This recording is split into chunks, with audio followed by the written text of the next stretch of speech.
Assalamualaikum warahmatullahi wabarakatuh. Nama saya Syifa Kairani dengan NIM 210715115 akan menjelaskan tentang bab 1 sampai 3 saya, yaitu tentang inovasi mie basah dengan penambahan tepung kacang hijau.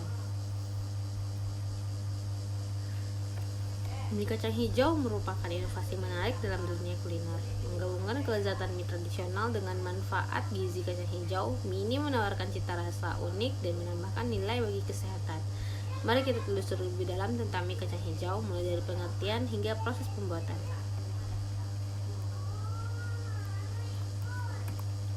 Pertama, ada pengertian mie dan kacang hijau.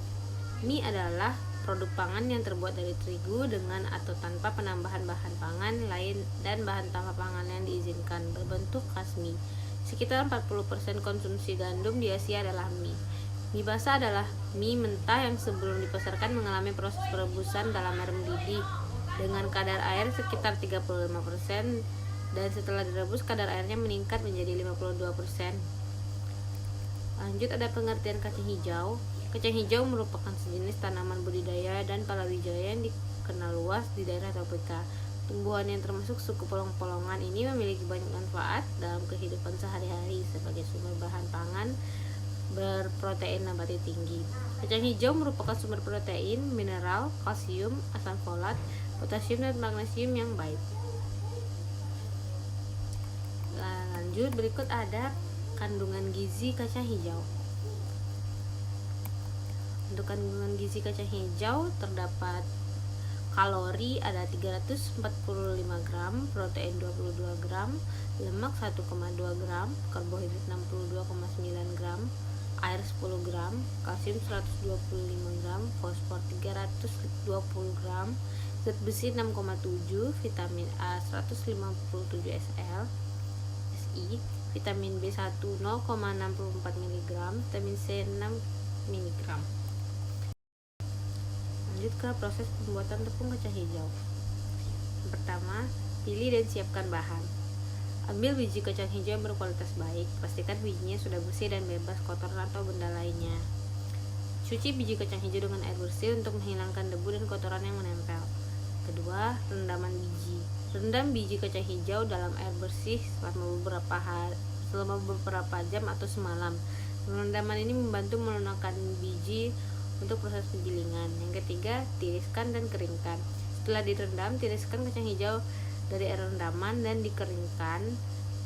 Setelah itu bisa kita oven dengan suhu rendah. Setelah itu lanjut ke proses penggilingan. Setelah biji kacang hijau kering, proses selanjutnya adalah mengiling menjadi tepung. Yang kelima adalah disaring. Setelah digiling, saring tepung kacang hijau agar konsistensinya halus. Selanjutnya ada ciri-ciri substitusi tepung terigu dengan penambahan tepung kacang hijau. Yang pertama, karakteristik tekstur. Mie yang menggunakan substitusi tepung terigu dengan tepung kacang hijau memiliki tekstur yang lebih berpori dibandingkan dengan mie yang hanya menggunakan tepung terigu.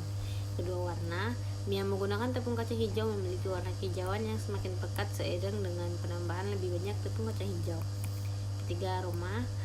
Mie yang menggunakan tepung kacang hijau memiliki aroma khas kacang hijau yang lebih kuat dibandingkan dengan mie yang hanya menggunakan tepung terigu. Yang keempat, rasa. Mie yang menggunakan tepung kacang hijau memiliki rasa yang lebih kompleks dibandingkan dengan mie yang hanya menggunakan tepung terigu. Lanjut ke kandungan gizi dan variasi perbandingan. Untuk kandungan gizi, tepung kacang hijau mengandung protein yang lebih tinggi dan kalsium, magnesium, fosfor yang lebih banyak dibandingkan dengan tepung terigu, sehingga menggunakan substitusi tepung terigu dengan kacang hijau memiliki nilai gizi yang lebih baik. Lanjut, variasi perbandingan. Penelitian telah dilakukan dengan perbandingan antara tepung kacang hijau dan tepung terigu seperti 80/20, 70/30, 60/40, dan 50/50 untuk mengetahui perbandingan yang terbaik dalam pengolahan mie. Lanjut, analisis organoleptik. Penelitian telah dilakukan untuk menilai organoleptik mie menggunakan substitusi tepung terigu dengan tepung kacang hijau, termasuk warna, tekstur, aroma, rasa, dan kekenyalan. Lanjut ke bahan dan alat yang digunakan.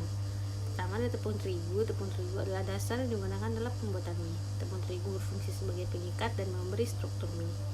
Yang kedua ada tepung kacang hijau. Tepung kacang hijau adalah bahan tambahan yang digunakan dalam pembuatan mie. Tepung kacang hijau diolah dari biji kacang hijau yang digiling dan dihaluskan. Bahan ini berfungsi meningkatkan kandungan serat dan kalium pada mie serta memberikan aroma dan rasa yang lebih baik. Lanjut ke air. Air digunakan sebagai bahan tambahan dalam pembuatan mie. Air berfungsi sebagai pengikat dan membantu membentuk adonan mie.